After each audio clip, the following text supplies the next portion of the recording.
জন মারা গেছে এখানেই। আর ছিল কতজন? ছিল 7 জন। 7 জন ছিল, 3 জন স্পটে মারা গেছে। আর বাকিদেরকে কোথায় নিয়ে যাওয়া হয়েছে?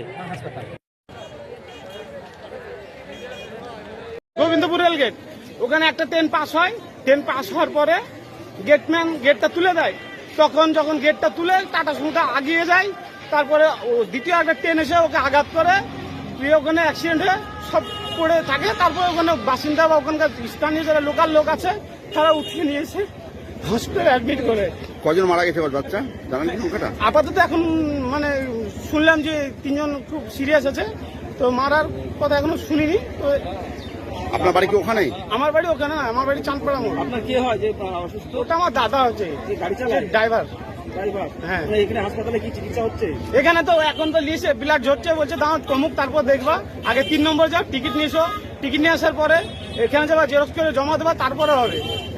আর এখানে গেটম্যানরা বলতে গেলে গেটম্যানরা আগে বলছে যে কি আছে, আগে ওদেরকে কৈফিয়ত দিতে হবে, তারপর ঢুকতে হবে। তাহলে ওদেরকে আগে একটা করে লাইন দিয়ে লোক দাঁড়িয়ে বলতে হবে যে হ্যাঁ আমার এই হচ্ছে, তারপরে ওরা বলবে। কি চাইছেন? আমি চাইছি যাতে চিকিৎসাটা, এই অ্যাক্সিডেন্ট এমার্জেন্সি যেগুলো আসছে এগুলো যাতে তাড়াতাড়ি মানে খুব দ্রুত কাজ হয় বা চিকিৎসা হয়। আপনার আমার অসিন আকরাম। আপনার দাদার নাম কি? মুশারফ মোল্লা। গাড়ি চালাতো? হ্যাঁ। বলছে যে গেটম্যান ছিল, রেলের মন্ত্রী বললো গেটম্যানকে আমরা অ্যারেস্ট করেছি, বাকি যা করে আমরা করবো। আপনারা মানুষকে ওখানে তারা বলুন যে আমরা ব্যবস্থা যেন তৈরি না হয়। কারণে উত্তেজনা করতে লাভ নাই। ঠিক আছে, না বলে রাখছি, আমাদের তো বলে রাখছি একটা ব্যাপারটা। অ্যাক্সিডেন্ট মানে দুর্ভাগ্য, অ্যাক্সিডেন্ট মানে অ্যাক্সিডেন্ট। এখন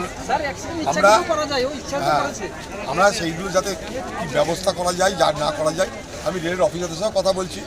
আপনার এখানকার পুলিশকে বলুন, হ্যাঁ অধিকারী হেলিকপ্টার চলে আসবে, আপনার আসার সময় লাগবে, তোমাদের জন্য বসে নেই।